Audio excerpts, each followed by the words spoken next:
प्रणाम सभी को। तो चलिए आज सुनते हैं प्रेमचंद द्वारा रचित कहानी सुभागी। और लोगों के यहाँ चाहे जो होता हो, तुलसी महतो अपनी लड़की सुभागी को लड़के रामू से जौ भर भी कम प्यार न करते थे। रामू जवान होकर भी काठ का उल्लू था। सुभागी 11 साल की बालिका होकर भी घर के काम में इतनी चतुर और खेती बाड़ी के काम में इतनी निपुण थी कि उसकी माँ लक्ष्मी दिल में डरती थी कि कहीं लड़की पर देवताओं की आँख न पड़ जाए। अच्छे बालकों से भगवान को भी प्रेम होता है। कोई सुभागी का बखान न करे, इसलिए वह अनायास ही उसे डांटती रहती थी। बखान से लड़के बिगड़ जाते हैं, बखान से लड़के बिगड़ जाते हैं। यह भय तो न था, भय था नज़र का। वही सुभागी आज 11 साल की उम्र में विधवा हो गई। घर में कोहराम मचा हुआ था। लक्ष्मी पछाड़े खाती थी, तुलसी सिर पीटते थे। उन्हें रोते देखकर सुभागी भी रोती थी। बार बार माँ से पूछती, क्यों रोती हो अम्मा? मैं तुम्हें छोड़कर कहीं न जाऊंगी। तुम क्यों रोती हो? उसकी भोली बातें सुनकर माता का दिल और भी फटा जाता था। वह सोचती थी, ईश्वर तुम्हारी यही लीला है, जो खेल खेलते हो वह दूसरों को दुख देकर। ऐसा तो पागल करते हैं। आदमी पागलपन करे तो उसे पागल खाने भेजते हैं, मगर तुम जो पागलपन करते हो उसका कोई दंड नहीं। ऐसा खेल किस काम का कि दूसरे रोएं और तुम हंसो। तुम्हें तो लोग दयालु कहते हैं, यही तुम्हारी दया है। और सुभागी क्या सोच रही थी? उसके पास कोठरी भर रुपए होते तो वह उन्हें छिपा कर रख देती। फिर एक दिन चुपके से बाजार चली जाती और अम्मा के लिए अच्छे अच्छे कपड़े लाती। दादा जब बाकी मांगने आते तो चट रुपए निकाल कर दे देती। अम्मा दादा कितने खुश होते। जब सुभागी जवान हुई तो लोग तुलसी महतो पर दबाव डालने लगे कि लड़की का घर कहीं कर दो। जवान लड़की का यूँ फिरना ठीक नहीं। जब हमारी बिरादरी में इसकी कोई निंदा नहीं है तो क्यों सोच विचार करते हो? तुलसी ने कहा, भाई मैं तो तैयार हूँ, लेकिन जब सुभागी माने तो ना। वह किसी तरह राजी नहीं होती। हरिहर ने सुभागी को समझाकर कहा, बेटी हम तेरे ही भले को कहते हैं। माँ बाप अब बूढ़े हुए, उनका क्या भरोसा। तुम इस तरह कब तक बैठी रहोगी? सुभागी ने सिर झुकाकर कहा, चाचा मैं तुम्हारी बात समझ रही हूँ, लेकिन मेरा मन घर करने को नहीं करता। मुझे आराम की चिंता नहीं है। मैं सब कुछ झेलने को तैयार हूँ और जो काम तुम कहो वह सिर आंखों के बल करूँगी, मगर घर बसाने को मुझसे न कहो। जब मेरा चाल कुचाल देखना तो मेरा सिर काट लेना। अगर मैं सच्चे बाप की बेटी होंगी तो बात की भी पक्की होंगी। फिर लज्जा रखने वाले तो भगवान हैं, मेरी क्या हस्ती है कि मैं अभी कुछ कहूँ।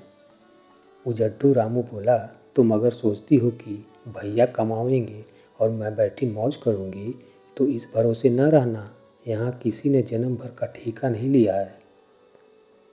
रामू की दुल्हन रामू से भी 2 अंगुल ऊंची थी। मटक कर बोली, हमने किसी का कर्ज थोड़े ही खाया है कि जन्म भर बैठे भरा करें। यहाँ तो खाने को भी महीन चाहिए, पहनने को भी महीन चाहिए। यह हमारे बूते की बात नहीं।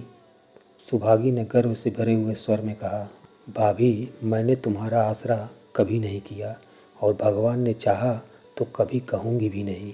तुम अपनी देखो, मेरी चिंता ना करो। रामू की दुल्हन को जब मालूम हो गया कि सुभागी घर न करेगी तो और भी उसके सिर हो गई। हमेशा एक न एक खूचड़ लगाए रहती थी।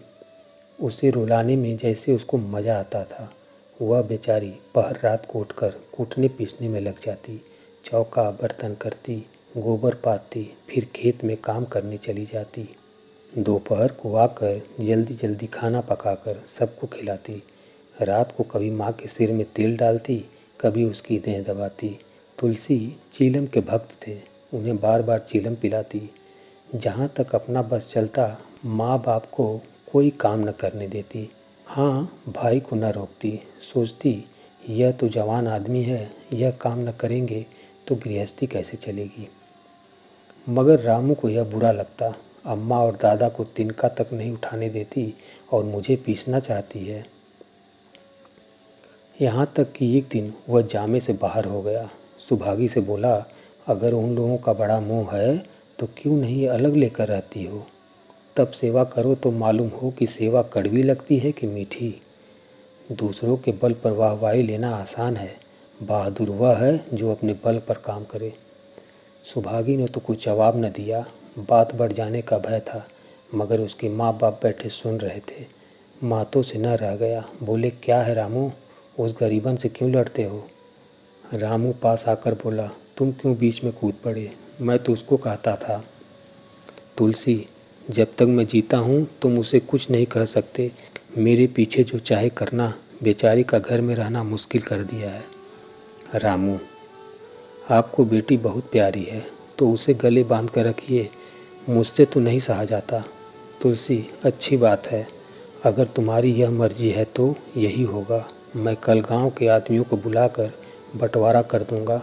तुम चाहे छूट जाओ, सुभागी नहीं छूट सकती।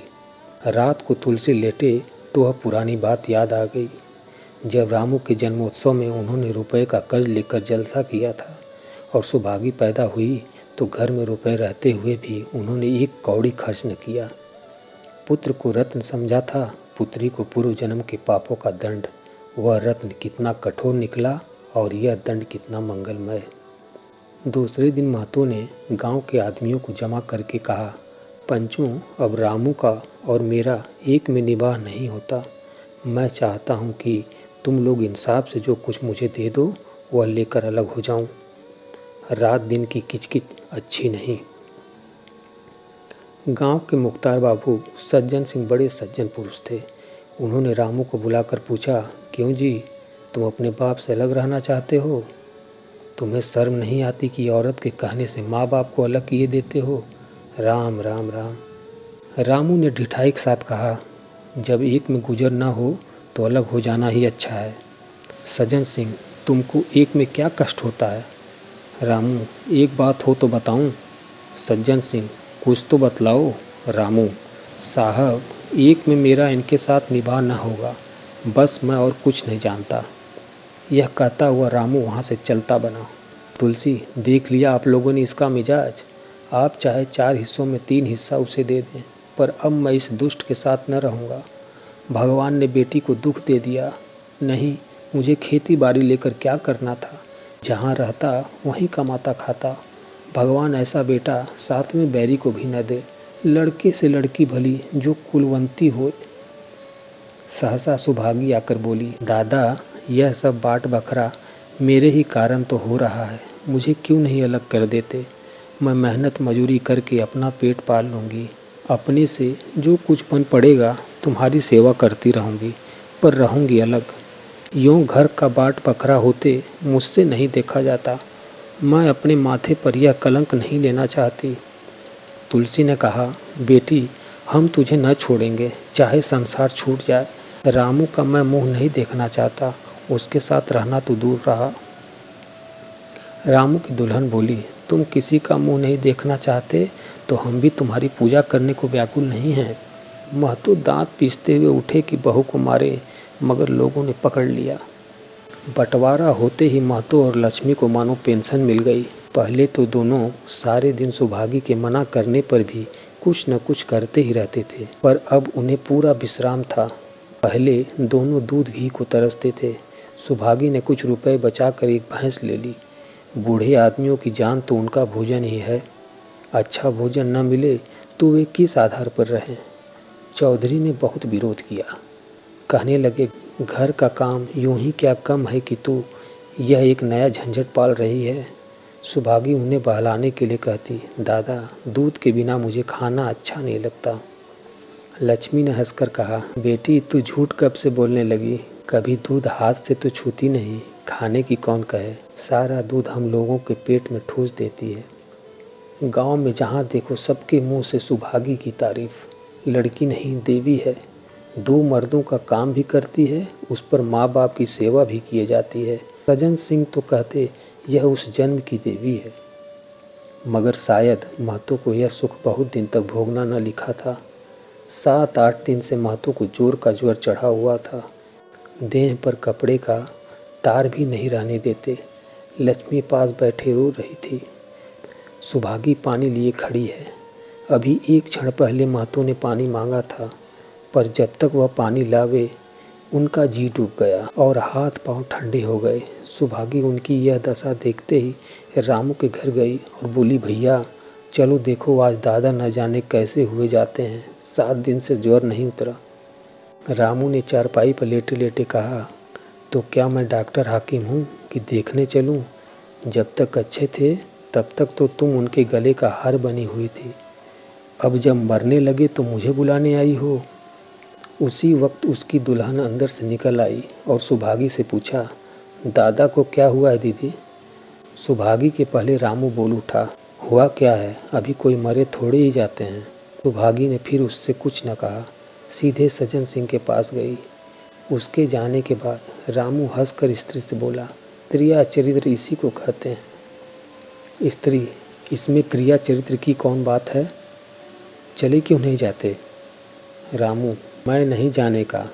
जैसे उसे लेकर अलग हुए थे वैसे उसे लेकर मर भी जाए तो ना जाऊं।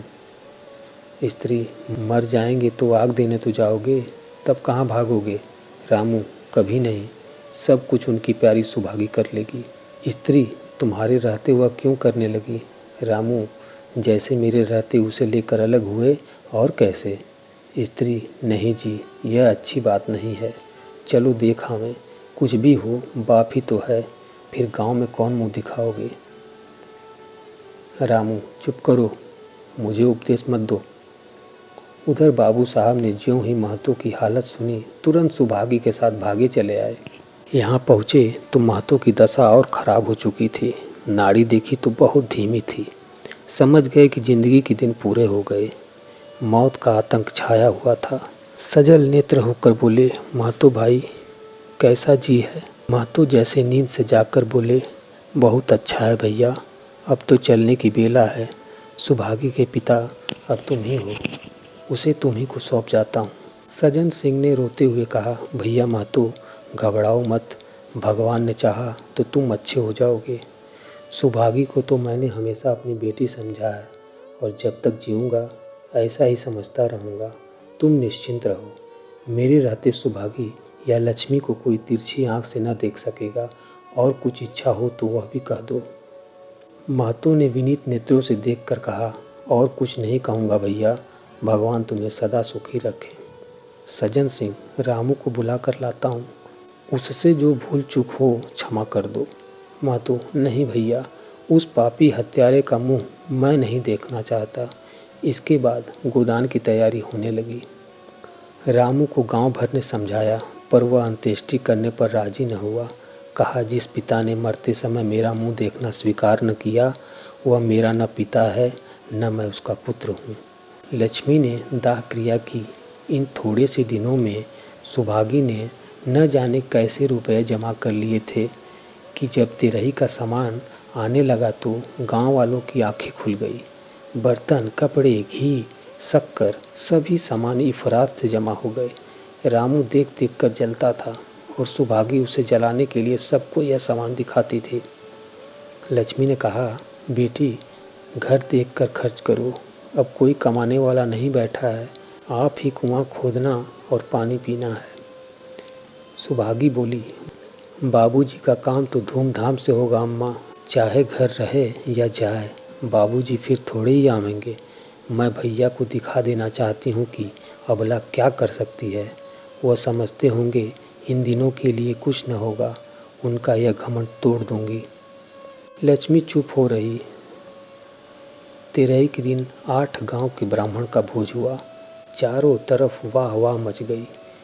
पिछले पहर का समय था, लोग भोजन करके चले गए थे। लक्ष्मी थक कर सो गई थी। केवल सुभागी बची हुई चीज़ें उठा उठा कर रख रही थी कि ठाकुर सज्जन सिंह ने आकर कहा, अब तुम भी आराम करो बेटी, सवेरे है सब काम कर लेना। सुभागी ने कहा, अभी थकी नहीं हूँ दादा, आपने जोड़ लिया कुल कितने रुपए उठे? सज्जन सिंह, वह पूछ कर क्या करोगी बेटी? कुछ नहीं, यूँ ही पूछती थी। कोई 300 रुपये उठे होंगे। सुभागी ने सकुचाते हुए कहा, मैं इन रुपयों की देनदार हूँ, तुमसे तो मैं मांगता नहीं। महतो मेरे मित्र और भाई थे, उनके साथ कुछ मेरा भी तो धर्म है। आपकी यही दया क्या कम है कि मेरे ऊपर इतना विश्वास किया। मुझे कौन 300 रुपये देता। सज्जन सिंह सोचने लगे, इस अबला की धर्म बुद्धि का कहीं वार पार भी है या नहीं। लक्ष्मी उन स्त्रियों में थी जिनके लिए पति वियोग जीवन स्रोत का बंद हो जाना है। 50 वर्ष के चीर सहवास के बाद अब यह एकांत जीवन उसके लिए पहाड़ हो गया। उसे अब ज्ञात हुआ कि मेरी बुद्धि, मेरा बल, मेरी सुमति मानो सबसे मैं वंचित हो गई। उसने कितनी बार ईश्वर से विनती की थी, मुझे स्वामी के सामने उठा लेना, मगर उसने यह विनती स्वीकार न की। मौत पर अपना काबू नहीं। वह लक्ष्मी जो गांव में अपनी बुद्धि के लिए मशहूर थी, जो दूसरों को सीख दिया करती थी, अब बौरही हो गई है। सीधी सी बात करते नहीं बनती। लक्ष्मी का दाना पानी उसी दिन से छूट गया। सुभागी के आग्रह पर चौके में जाती, मगर कौर कंठ के नीचे न उतरता। 50 वर्ष हुए, एक दिन भी ऐसा न हुआ कि पति के बिना खाए खुद खाया हो। अब उस नियम को कैसे तोड़े। आखिर उसे खांसी आने लगी। दुर्बलता ने जल्द ही खाट पर डाल दिया। सुभागी अब क्या करे। ठाकुर साहब के रुपए चुकाने के लिए दिलो जान से काम करने की ज़रूरत थी। यहाँ माँ बीमार पड़ गई। अगर बाहर जाए तो माँ अकेली रहती है। उनके पास बैठे तो बाहर का काम कौन करे। माँ की दशा देखकर सुभागी समझ गई कि इनका परवाना भी आ पहुँचा। महतो को भी तो यही ज्वर था। गांव में और किसे फुर्सत थी कि दौड़ धूप करता। सज्जन सिंह दोनों वक्त आते, लक्ष्मी को देखते, दवा पिलाते, सुभागी को समझाते और चले जाते, मगर लक्ष्मी की दशा बिगड़ती जाती थी। यहाँ तक कि 15वें दिन वह भी संसार से सिधार गई। अंतिम समय रामू आया और उसके पैर छूना चाहता था, पर लक्ष्मी ने उसे ऐसी झिड़की दी कि वह उसके समीप न जा सका। सुभागी को उसने आशीर्वाद दिया, तुम्हारी जैसी बेटी पाकर तर गई। मेरा क्रियाकर्म तुम ही करना। मेरी भगवान से यही अर्जी है कि उस जन्म में भी तुम मेरी कोख पवित्र करो। माता के देहांत के बाद सुभागी के जीवन का केवल एक लक्ष्य रह गया, सज्जन सिंह के रुपए चुकाना। 300 रुपये पिता के क्रियाकर्म में लगे थे, लगभग 200 माता के काम में लगे, 500 का ऋण था और उसकी अकेली जान। मगर वह हिम्मत न हारती थी। 3 साल तक सुभागी ने रात को रात और दिन को दिन न समझा। उसकी कार्य शक्ति और पौरुष देखकर लोग दांतों तली उंगली दबाते थे। दिन भर खेती बाड़ी का काम करने के बाद वह रात को 4-4 पसेरी आटा पीस डालती। 30वें दिन 15 रुपये लेकर वह सज्जन सिंह के पास पहुंच जाती। इसमें कभी नागा न पड़ता। वह मानो प्रकृति का अटल नियम था। अब चारों ओर उसकी सगाई के पैगाम आने लगे। सभी उसके लिए मुंह फैलाए हुए थे। जिसके घर सुभागी जाएगी उसके भाग्य फिर जाएंगे। सुभागी यही जवाब देती, अभी वह दिन नहीं आया। जिस दिन सुभागी ने आखिरी किस्त चुकाई, उस दिन उसकी खुशी का ठिकाना न था। आज उसके जीवन का कठोर व्रत पूरा हो गया। वह चलने लगी तो सज्जन सिंह ने कहा, बेटी, तुमसे मेरी एक प्रार्थना है। कहो तो कहूँ, मगर वचन दो कि मानोगी। सुभागी ने कृतज्ञ भाव से देखकर कहा, दादा, आपकी बात न मानूंगी तो किसकी बात मानूंगी। मेरा तो रोया रोया आपका गुलाम है। सज्जन सिंह, अगर तुम्हारे मन में यह भाव है तो मैं न कहूँगा। मैंने अब तक तुमसे इसलिए नहीं कहा कि तुम अपने को मेरा देनदार समझ रही थी। अब रुपए चुक गए। मेरा तुम्हारे ऊपर कोई एहसान नहीं है, रत्ती भर भी नहीं। बोलो कहूँ। सुभागी, आपकी जो आज्ञा हो। सज्जन सिंह, देखो, इनकार न करना, नहीं मैं फिर तुम्हें अपना मुंह न दिखाऊंगा। सुभागी, क्या आज्ञा है। सज्जन सिंह, मेरी इच्छा है कि तुम मेरी बहू बनकर मेरे घर को पवित्र करो। मैं जात पात का कायल हूँ, मगर तुमने मेरे सारे बंधन तोड़ दिए। मेरा लड़का तुम्हारे नाम का पुजारी है। तुमने उसे 12 देखा है। बोलो, मंजूर करती हो। सुभागी, दादा, इतना सम्मान पाकर पागल हो जाऊंगी। सज्जन सिंह, तुम्हारा सम्मान भगवान कर रहे हैं बेटी। तुम साक्षात भगवती का अवतार हो। सुभागी, मैं तो आपको अपना पिता समझती हूँ। आप जो कुछ करेंगे मेरे भले के लिए ही करेंगे। आपके हुक्म को कैसे इनकार कर सकती हूँ। सज्जन सिंह ने उसके माथे पर हाथ रखकर कहा, बेटी, तुम्हारा सुहाग अमर हो। तुमने मेरी बात रख ली। मुझसा भाग्यशाली संसार में और कौन होगा। धन्यवाद मित्रों। प्रेमचंद द्वारा रचित यह कहानी जो दिल को छू लेती है यहीं समाप्त होती है।